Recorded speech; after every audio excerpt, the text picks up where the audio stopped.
Okay, 9-5 inscribed angles. These are some of my favorites. I really enjoy inscribed angles. So first let's start off with their definition. What the heck are they? It's an angle whose vertex is on the circle. So this is not a central angle, because central angles have their vertex on the center, of course. So an inscribed angle is going to look like this. Something like that. So there would be what we refer to as an inscribed angle. And what's so cool about the inscribed angle is that their measure, so let's say I had arc AB here, it's going to be half of whatever its arc is. So if I told you that arc AB was, I don't know, 100 degrees, that means the inscribed angle would be 50. Easy peasy lemon squeezy. Okay? So an inscribed angle is equal to 1/2 its, we call arc AB, it's intercepted arc. So where you draw the angle and wherever it kind of chops off the circle, that's referred to as the intercepted arc. Okay? So it's 1/2 its intercepted arc.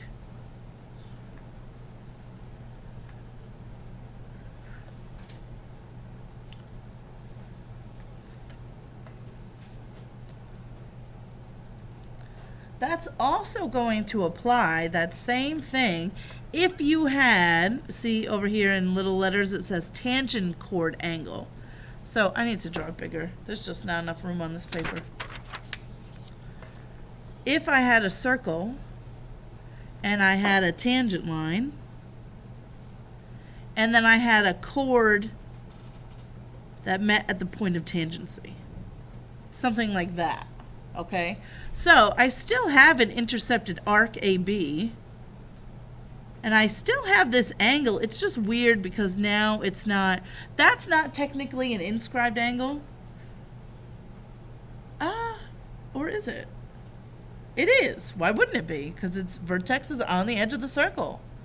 And the rule still applies. Yeah, I guess I never thought about it that way. So anyway, let's say I told you that arc AB was, I don't know, what do you want it to be? 60 degrees.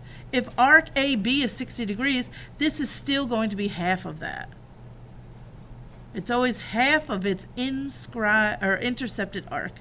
So if arc AB is 60, that means this angle would be 30.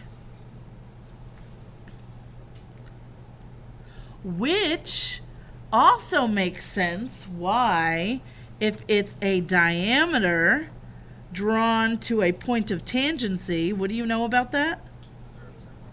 It's perpendicular. And doesn't that make sense? Because what is the arc? 180, and then half of that is 90. Cool. Okay. I love inscribed angles.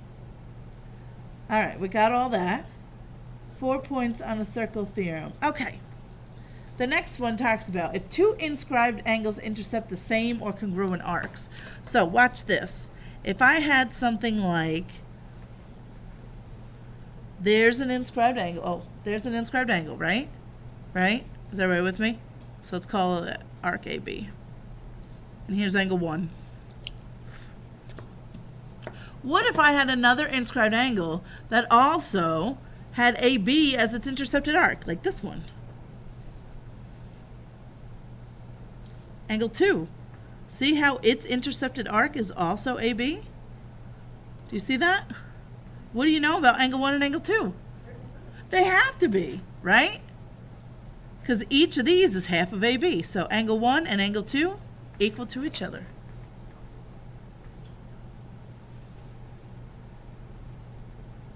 So that's our first little bullet here, I think. If two inscribed angles intercept the same or congruent arcs, then the angles are congruent.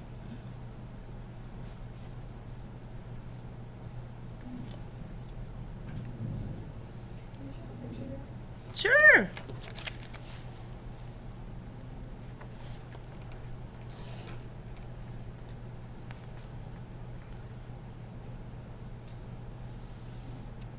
What did you write for the tangent chord angle? Oh, Nothing, but it's the same. I would just, it's still half its intercepted arc.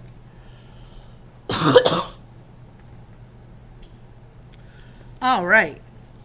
The next point that we need to look at, if a quadrilateral is inscribed in a circle. So here's what I want you all to do. Draw yourself a decently sized circle somewhere, anywhere, it doesn't really matter. And I want you to put 4 random points on the edge of the circle, wherever you like.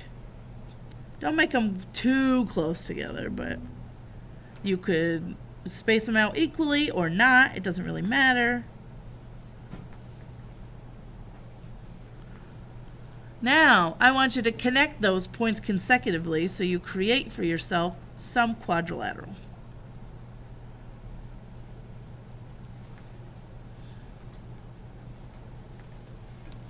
And let's label the points A, B, C, D, just so we can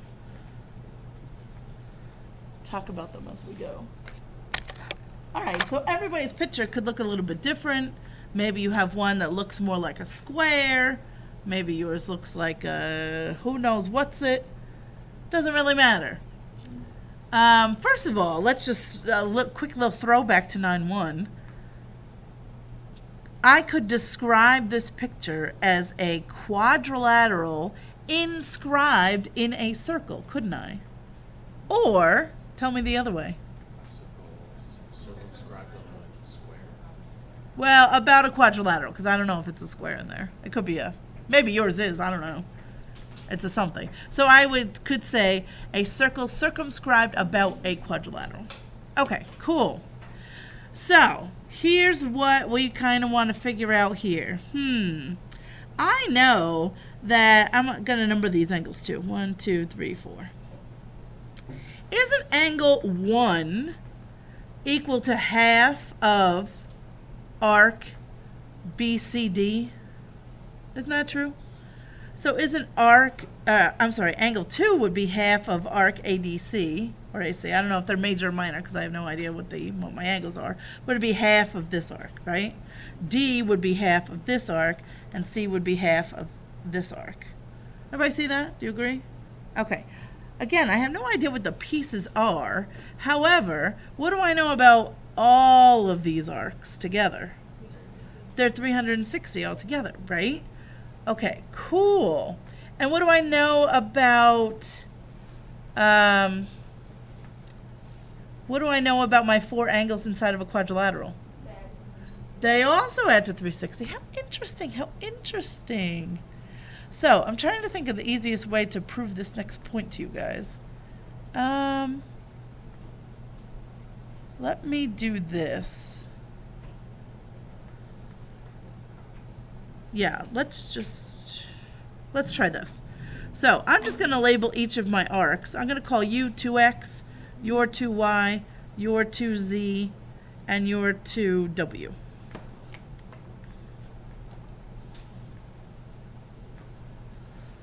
So, wouldn't the measure of angle A, angle 1 here, it would be half of 2y plus 2z, right?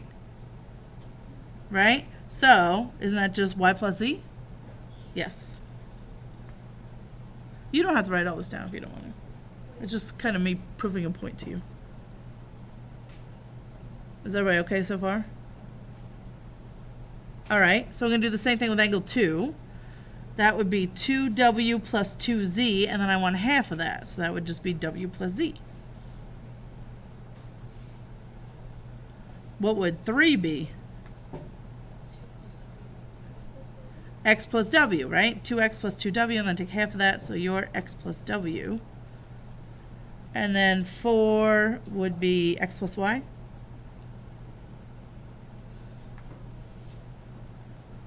Do you agree? Everybody agree so far? Okay.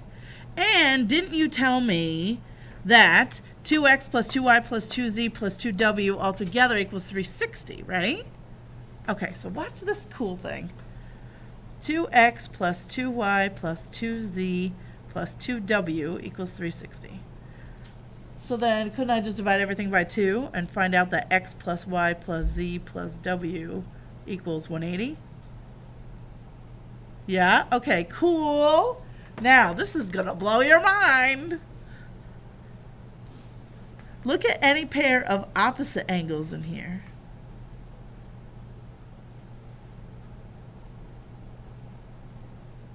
What do you notice about them?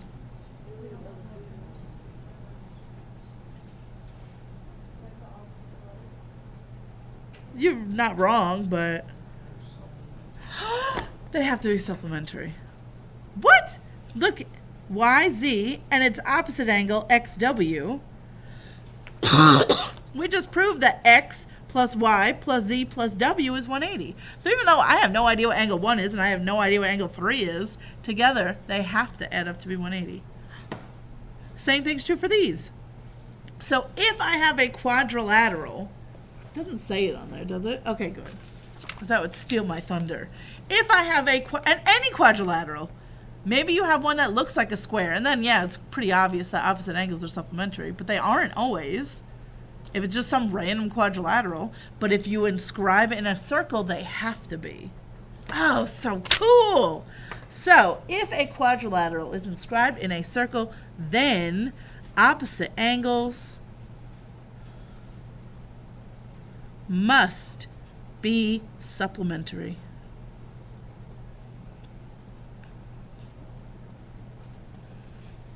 I know that's kind of a long explanation of why it is what it is, but I don't like to just tell you things and you just believe them. Now you know it. Wow! Any quadrilateral, as long as it's inscribed. Remember, we talked yesterday, we are very specific about what inscribed means. All your vertices have to be on the edge of the circle. You can't just draw some crazy thing on the inside if its vertices aren't on the edge. Okay. Everybody all right so far? Yeah? All right. Cool. And the last little bit of 9.5. If an angle is inscribed in a semicircle. So you have a semicircle right here. Go ahead and draw an inscribed angle in there. So kind of, do it however you want, but kind of like that.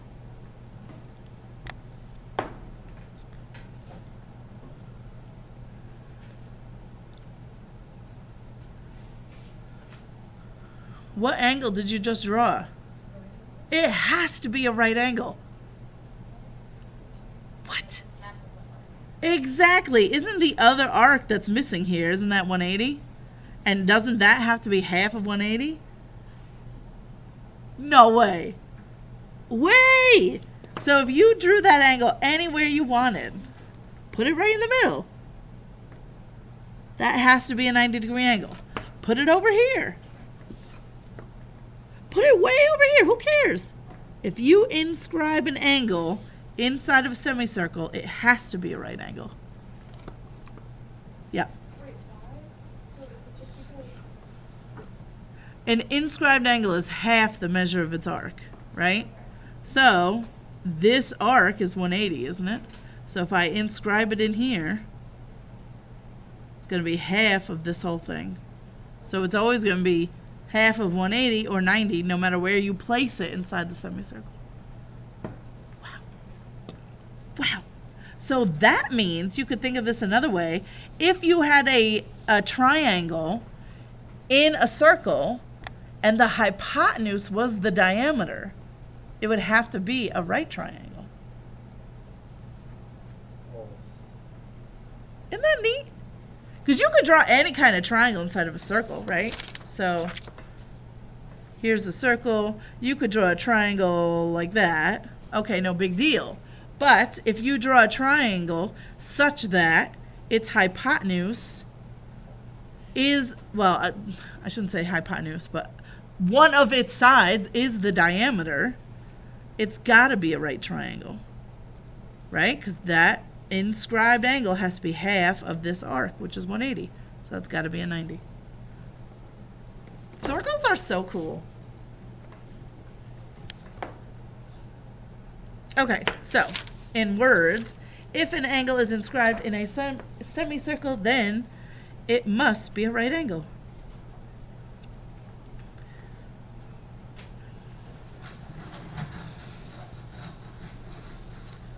Okay, and that's it for 9-5.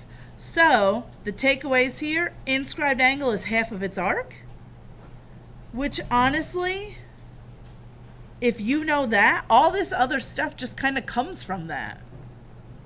So all these other things that we talked about really just come off of the fact that inscribed angles are half their arcs. So that's your major takeaway for 9-5. If you get that, you can deduce all these other things. It is probably going to save you some time to just know that opposite angles are going to be supplementary if you have a quadrilateral inscribed in there, but you could get there anyway. You'll just get there a lot faster since we already talked about it.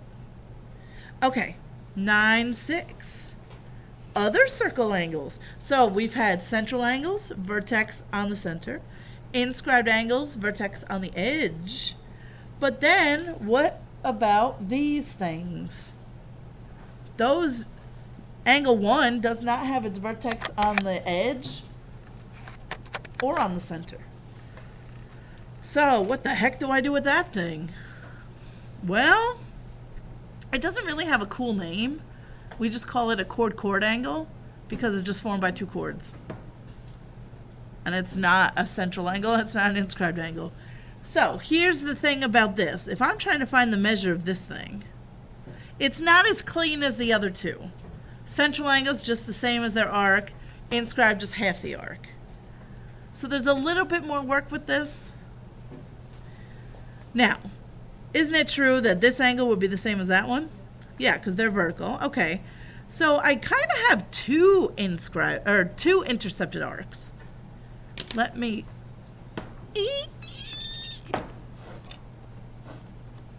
So short. Okay. This arc and this arc. You can kind of think about both of those as the intercepted arcs for angle 1. So how do you think I find the measure of angle 1 if I have two intercepted arcs? Add them together and... yeah, I basically want the average of the two. So if I want to find the measure of angle 1, I just take the measure of those two arcs and average them. Add them together, divide by 2. Okay, so it's a little bit more work, but it's not that bad. And it seems reasonable, right? I want to average those two together, has those two arcs. So the measure of an interior angle is equal to 1/2 the sum of both intercepted arcs.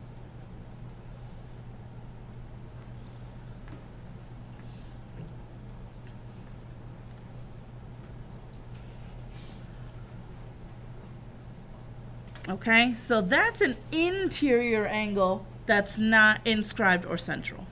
Just one of those random weird chords. Is that okay for everybody? All right, now look at the bottom. I have these exterior angles. What? Golly. Well, what's nice about the exterior angles, even though there's kind of 3 different versions that you see here. This one's formed by 2 secants. This one has a secant and a tangent that come together to make angle 3. And this one's 2 tangents. It doesn't matter what version you have. You do the same steps. Okay, so let's just look at this first one. This first one also kind of has 2 intercepted arcs. This one right here and this one right here. The difference is, that'll be funny in a second that I said the difference is that we find the difference between the 2 arcs and take half. So I don't want to average them together. That's only for an internal angle. External angles, subtract those 2. And we always do the big minus the little, so you're not going to have negatives here. So big minus little, take half. And that will get you the measure of angle 2. So the same exact thing happens on angle 3, right? Except your 2 intercepted arcs, one of them is this, and then the other one is this whole one right here. It's okay that they're adjacent to each other, right? They do kind of, there is this break right here. So I would take big arc minus little arc and take half, and that would get me 3.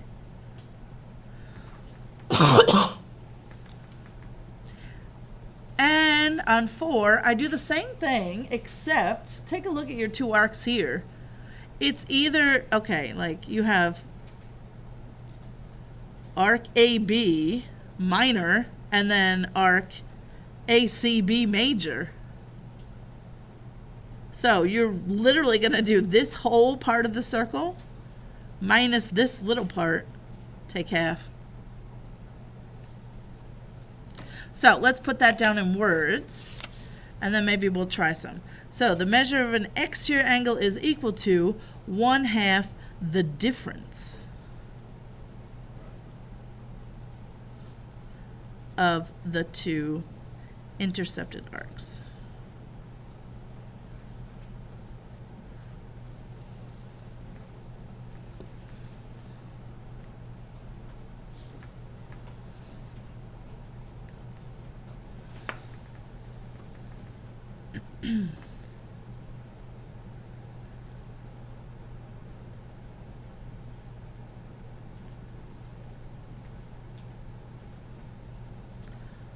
Okay.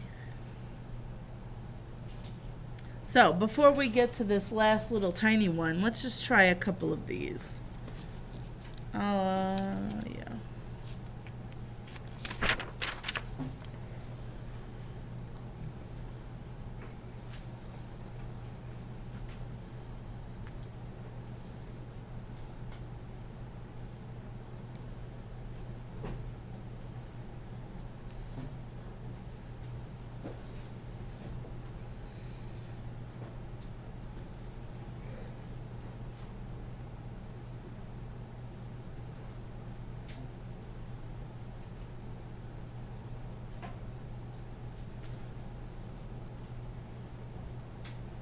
Oh wait, not what I wanted.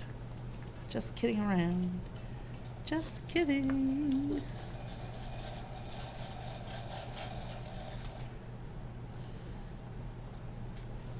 All right, say I gave you this diagram and I asked you to find me the measure of angle 1.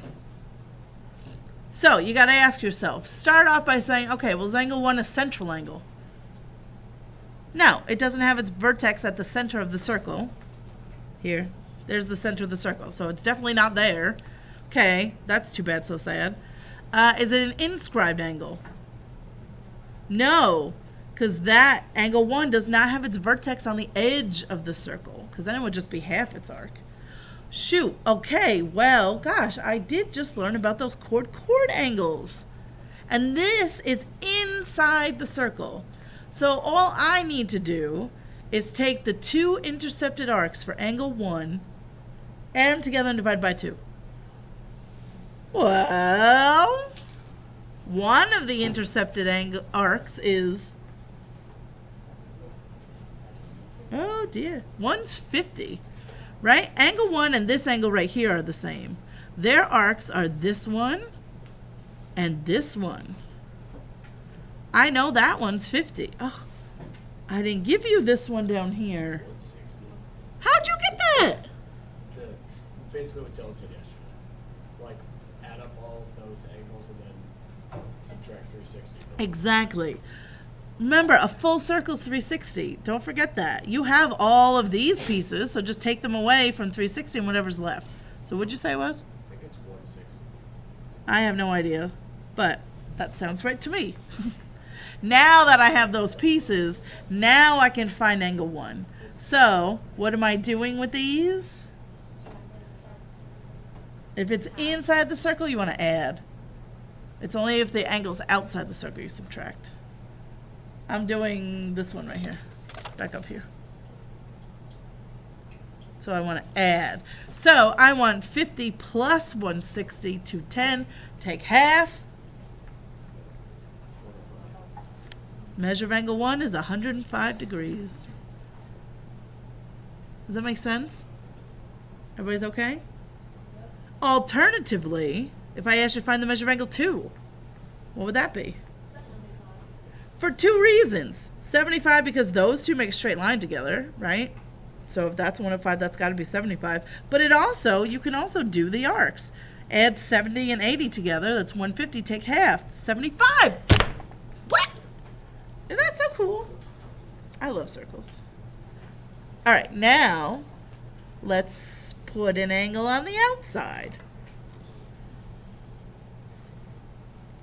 Let's do something like one of these.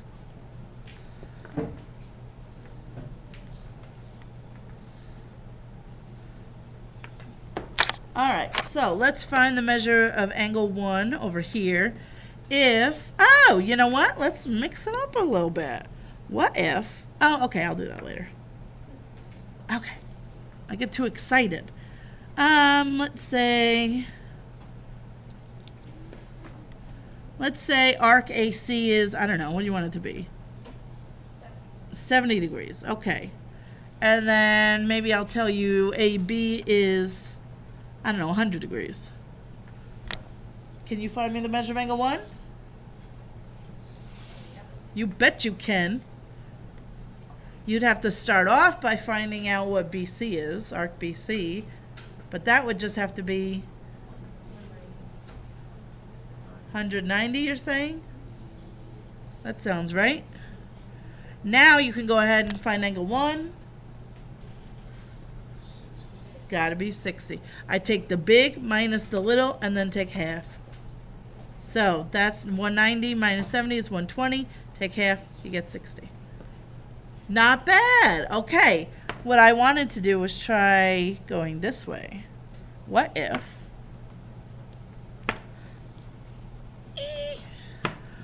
I told you that this was 50 degrees and I told you this big old angle over here was, I don't know, 200. Find me what that arc is. Oh wait, is this impossible? Oh yeah, no, it's not impossible. That arc would have to be, what would arc AB have to be? 60. Isn't this fun? So I would take 50 and double it, right? That's 100. So this minus whatever this is has to be 100. So it just so happens to also be 100. So if this had been 40, let's say, right? This minus this would have to equal double whatever that is. So double this, that's 80. So 200 minus what gets me 80? That would have to be 120 right there. And then if I asked you to find y, all together it's 360. You already have 200, 320, so y would have to be 40 degrees. Oh. Are these always the same? I think so. It wasn't? Yeah, and wasn't that 60? Oh, I got all excited. Okay, cool. One last one, and then we got to move on. Ah! Super fast. If we had the secant, secant. Phew. I mean, tangent, tangent. What am I saying? I'm too excited. Angle 1. And let's say I just told you that. Oh, God. Wow, look at that circle. That's a terrible circle. You know what I mean. My little egg-headed circle. Let's say I told you that the little arc here was 70 degrees. Can you find me angle 1? Yes, you can, because you can find this big old arc without me giving you any other information. It's got to be.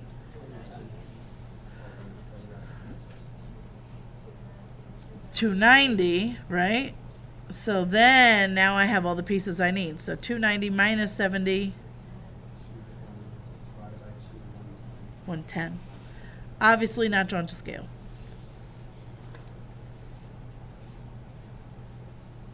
Now, the little teeny tiny thing on your paper says the sum of a tangent-tangent angle, which we just drew, and its minor arc.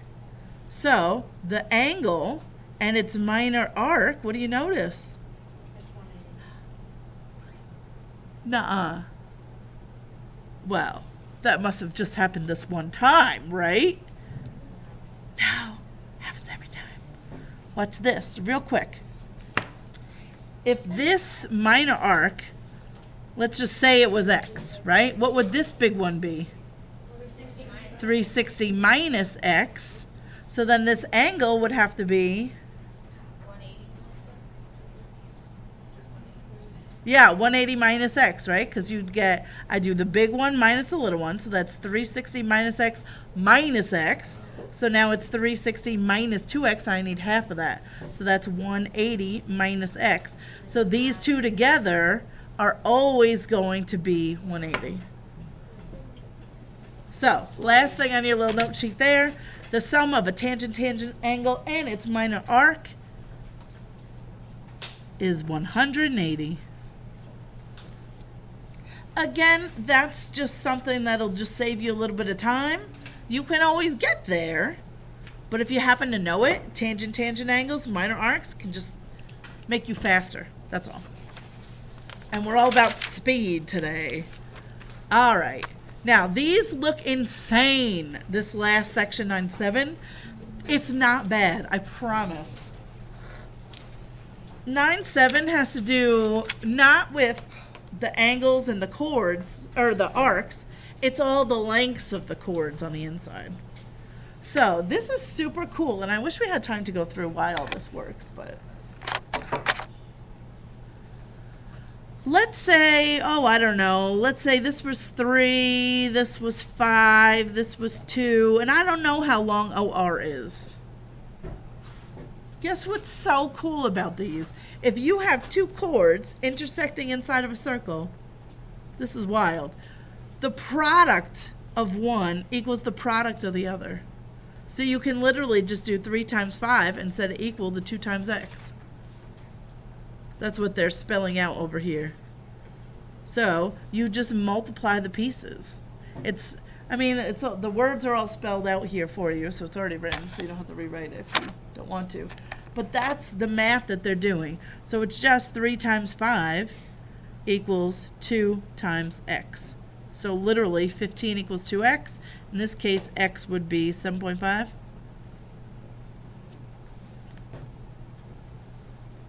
So that's for lengths of the chords. Product of one equals the product of the other.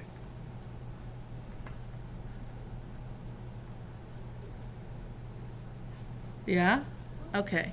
Now, the next two are similar to each other, and it's a little bit different because, again, we're outside the circle now. So things change a smidge. Okay? So, again, I want to set up some pieces here. Let's do, oh, I don't know. It doesn't really matter what the numbers are. Let's say it was 3, 5, 4, and maybe I don't know what AT is. So if I have secant, here's how these work. We are going to take the external portion of one of the secants and multiply it by the entire secant. So on one side, I would have the outside piece, which is 5, times the whole thing, which is 8. And it's just equal to the same thing on the other side. The outside piece, 4, times the whole thing would be x plus 4.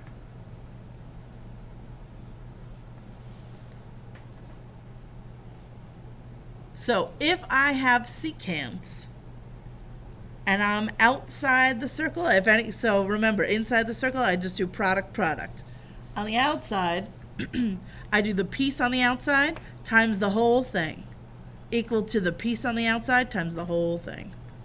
My numbers may not match up exactly with but they're doing the same thing. They just have the piece here and then the whole thing here. Looks like piece here, whole thing here. I always do the piece first. It doesn't matter. It's multiplication. So I can just solve this equation. 40 equals, I should divide by 4, whatever. 4x plus 16. 40 minus 16 is 24. So x is just 6. Cool.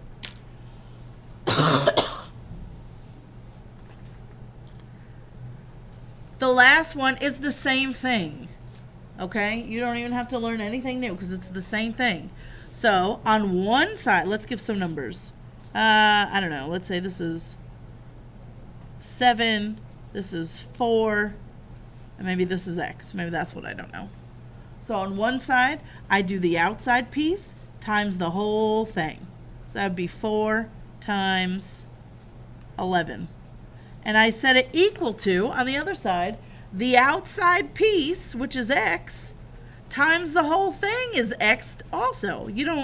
We don't go, that's just going to go on forever. I stop at the point of tangency.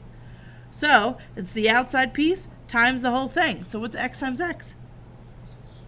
X squared. That's it. So 44 equals x squared, and then just solve for x. So what's that, 2 root 11?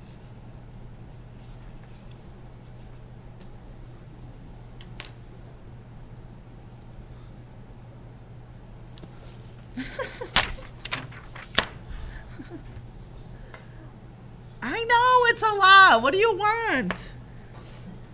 I'm doing my best here. All right, so let's try it.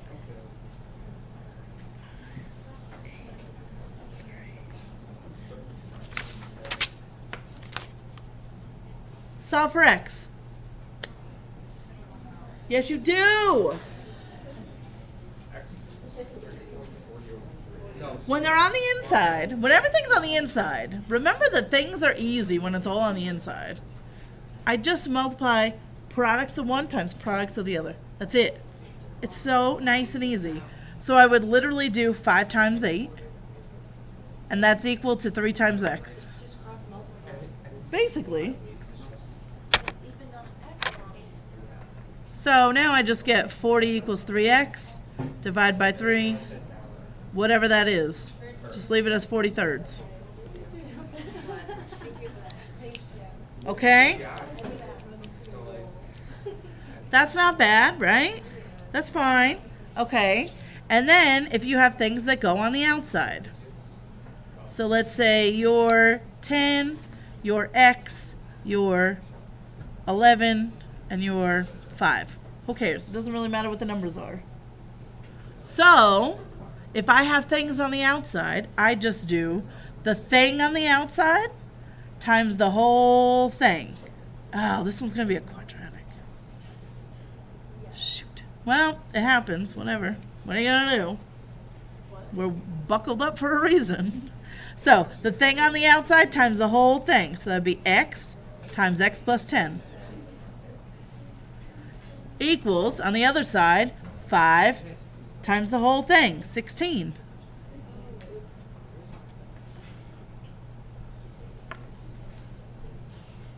Are you with me so far? And now it's just your algebra skills. Where are they?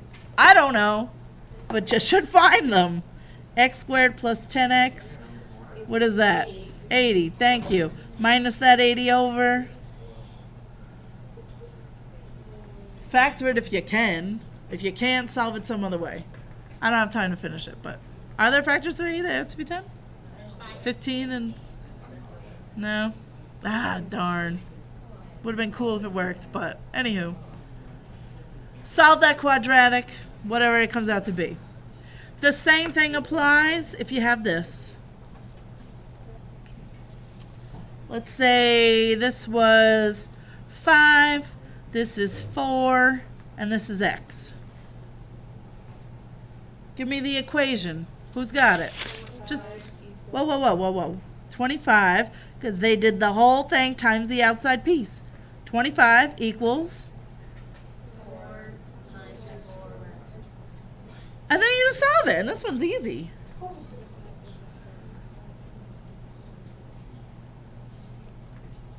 Four, 9 equals 4x. So 9/4? Hey, that's not bad. You see? You guys are so good. And that's it. Like literally, I have 10 minutes to spare. I can't even believe it. All right, so let's stop this video so it stays.